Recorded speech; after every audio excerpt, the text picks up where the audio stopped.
ఒప్పందం పేరిట 1960లో అప్పుడున్నటువంటి వరల్డ్ బ్యాంక్ ఇన్వాల్వ్మెంట్ తోని ఒక నిర్ణయానికి వచ్చాం. ఏమని? భారతదేశానికి పాకిస్తాన్కి మధ్య కొంత నీటి ఒప్పందాలు ఉండాలని చెప్పి నిర్ణయం తీసుకుంది ఆ రోజు. అది అగ్రిమెంట్ ఎప్పుడైనా బ్రేక్ చేయొచ్చు. దాంట్లో అది కూడా పొందుపరిచి ఉంచారు.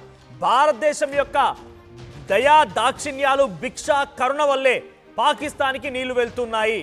సో ఆ నేపథ్యంలో వివిధ అక్కడ ఉపనదులన్నింటినీ కలుపుకొని సింధు జలాలని పాకిస్తాన్ ఆ నీటిని వాడుకుంటోంది కాబట్టి వాటిని విడుదల చేయడం కోసం భారత్ సహకరించాలనేది ఒక రకమైన అగ్రిమెంట్. సో అగ్రిమెంట్లో భాగంగా ఎన్ని గొడవలు జరిగినా, ఎన్ని ఉదంతాలు జరిగినా, ఎన్ని రకాలుగా పాకిస్తాన్ మనల్ని ఇబ్బందులకు గురి చేసినా, అది 2001లో పార్లమెంట్ అటాక్ కానివ్వండి, తర్వాత ముంబై అటాక్స్ కానివ్వండి, చాలాసార్లు మధ్యలో పాకిస్తాన్ ఏదో ఒక దుశ్చర్యకు పాల్పడే విధంగా ప్రయత్నం చేసిన వాటన్నిటినీ సహించాం, ఓపికగా ఉన్నాం, అన్నిటినీ కూడా ఎదుర్కొన్నాం సమర్థవంతంగా, డైరెక్ట్గా హ్యాండ్ టు హ్యాండ్ తేల్చుకున్నాం. కానీ ఏ రోజు కూడా ఈ నీటి ఒప్పందాన్ని బ్రేక్ చేయలేదు.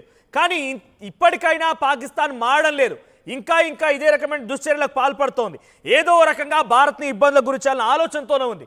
ఈ నేపథ్యంలోనే పహల్గామ్ ఉగ్రదాడి ఘటన తర్వాత మరుసటి రోజే ఏప్రిల్ 22న ఉగ్రదాడి ఘటన చోటు చేసుకుంటే ఏప్రిల్ 23న ఈ అగ్రిమెంట్ని బ్రేక్ చేసుకున్నాం. ఇంతకీ అగ్రిమెంట్ ఏం చెప్తోంది?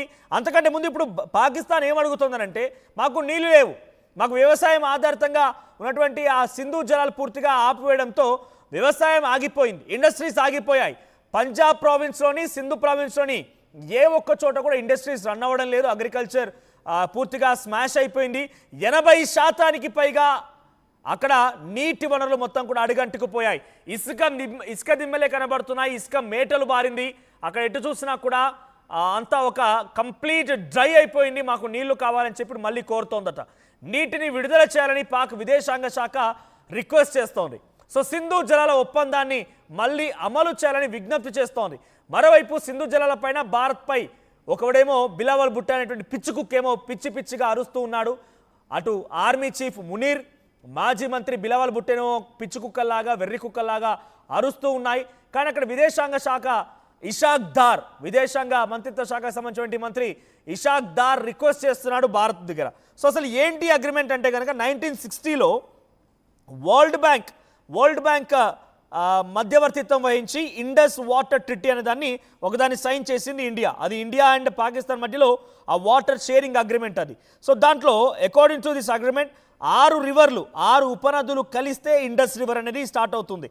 దాంట్లో రవి, బియాస్ అండ్ సట్లెజ్ ఈ 3 నదులు కూడా భారతదేశానికి సంబంధించి వినియోగించుకోవచ్చు. అన్డౌటెడ్లీ ఎటువంటి రిస్ట్రిక్షన్స్ లేకుండా, ఎటువంటి షరతులు లేకుండా కంప్లీట్గా ఈ 3 నదుల పైన పెత్తనం భారతదేశాందే. ఈ 3 నదుల యొక్క నీళ్ళని ఉపయోగించుకునేటువంటి హక్కు భారతదేశానికి ఉంటుంది. ఇక అటు ఇండస్, జీలం అండ్ చినాబ్ ఈ 3 నదులు కూడా పాకిస్తాన్ ప్రైమరీ యూజేజ్ కోసం వాళ్ళు వాడుకోవాలి.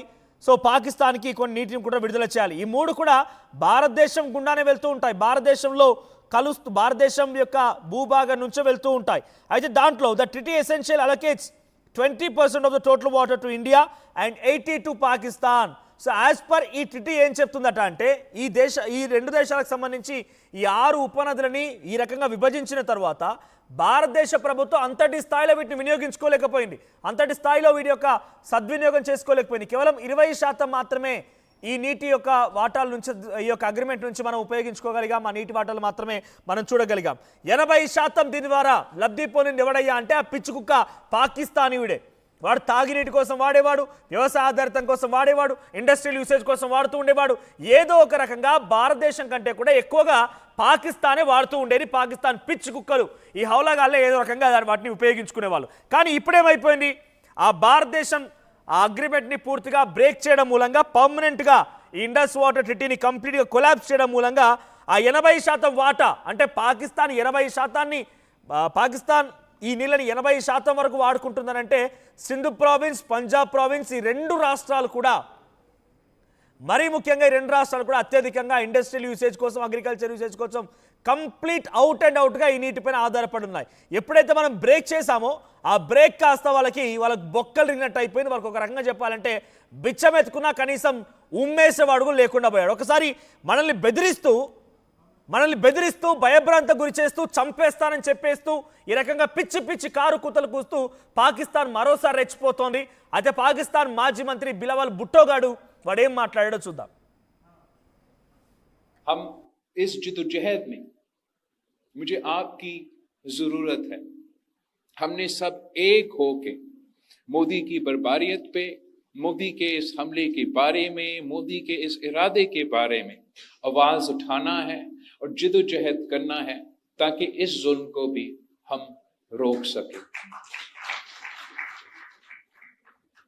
मैं जानता हूं कि आप में इतना ताकत है, इस मुल्क के अवाम में इतना ताकत है कि जंग की सूरत हो तो जंग में भी हम इनका मुकाबला कर सकते हैं और जो आपके 6 के 6 दरिया है वो वापस हासिल भी कर सकते हैं.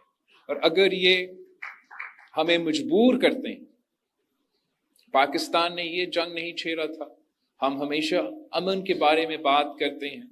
जहां दुनिया भर में पाकिस्तान के सफीर पहुंचे, नुमाइंदे पहुंचे, हमने अमन की बात की, भारत ने जंग की बात की.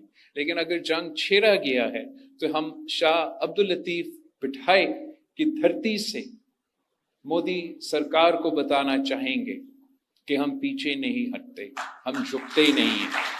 तो अगर आप सिंधु की तरफ इस किस्म की हमला के बारे में सोचेंगे तो फिर पाकिस्तान के हर सूबे के अवाम आपका मुकाबला करने के लिए तैयार है और ये ऐसे जंग है जो आप जरूर हारेंगे. आपका बहुत बहुत शुक्रिया. हम इस వాడు ఏం మాట్లాడుతున్నారు చూస్తున్నారు కదా. నరేంద్ర మోదీ నేతృత్వంలోని భారత ప్రభుత్వం మన నీటి వాటాని, మన హక్కుని హరించింది అని చెప్తున్నాడు. వాడికి భిక్ష వేస్తే దాని హక్కు అంటున్నాడు వాడు. మనం భిక్ష వేసాం, భిక్ష వేయడం మూలంగా దాని హక్కు అని భావించి దాని హక్కుగా చెప్తున్నాడు. మనం వేసిన భిక్ష వాడికి హక్కుగా మారిందట. మా భారతదేశం భూగర్భం నుంచి వెళ్ళేటువంటి ఆ నదీ ప్రవాహాలని మేము వదిలేయడం మూలంగా అంతో ఇంతో మీరు ఆ నీటిని తాగలుగుతున్నారు. మేము వదిలేయడం మూలంగా ఆ నీటి ద్వారా మీకు అక్కడ వ్యవసాయం కొనసాగుతోంది. మేము వదిలేయడం మూలంగా అక్కడ ఇరిగేషన్ ఇండస్ట్రీస్ అన్నీ కూడా జరుగుతూ ఉన్నాయి. ఒక రకంగా అక్కడ పాకిస్తాన్కి సంబంధించిన మేజర్ ఇరిగేషన్ సోర్స్ ఏదైనా ఉందనంటే ఇండస్ వాటరే. ఇండస్ వాటరే the biggest source of water to Pakistan. ఇప్పుడు బిలవల్ భుట్టో ఏం మాట్లాడుతున్నాడంటే మన హక్కుని హరిస్తున్నారు, మోదీపై మన యుద్ధం ప్రకటించలేదు, ఇండియా యుద్ధం పేరుతో రెచ్చగొడుతోంది అంటున్నారు. రెచ్చగొడుతోందా? మా నీటి వాటాలు మేము వాడుకుంటామని రెచ్చగొట్టినట్ట. పహల్గామ్ ఉగ్రదాడి ఘటనలో పాకిస్తాన్ ఇక్కడికి ఉగ్రవాదులను పంపించి ఆ ఉగ్రవాదుల చేత భారతీయ రక్తాన్ని నేల చూస్తే అది యుద్ధం, అది మీరు ప్రకటించిన యుద్ధం. మాకు రావాల్సిన హక్కుని మీరు పిచ్చుకోలు ఎక్కడైనా చావండ్రా, ఇక భిక్ష వేయడం ఆపేస్తాం, మేము మా పైన బతకడం ఆధారపడడం మానేయండి అని చెప్పి మా నీటిని మేము ఆపుకుంటారు యుద్ధమా? ఈ బిలావల్ భుట్టో నాలిక చీరేయాల్సినటువంటి పరిస్థితి అప్పుడే ఉండేది. కానీ దాక్కున్నారు వీళ్ళంతా, గోలోకి వెళ్ళి దాక్కున్నారు. So I continue again. So మళ్ళీ నేను కంటిన్యూ చేస్తాను. ఇండస్ వాటర్ ట్రీటీ అంటే ఏంటి అని ఇందాక మనం చూసాం. సో ఇండస్ వాటర్ ట్రీటీ పైన అటు పాకిస్తాన్ ఏ రకంగా ఆధారపడిందని అంటే మేజర్ ఇన్ఫ్రాస్ట్రక్చర్ మొత్తం కూడా ఈ ట్రీటీ పైన ఆధారపడి ఉంది. ఈ యొక్క నీటి ఒప్పందం పైన, నీటిపైన ఆధారపడి ఉన్నాయి. ఇక్కడ మేజర్ ఇరిగేషన్ సిస్టమ్ దీనిపై ఆధారపడి ఉంది.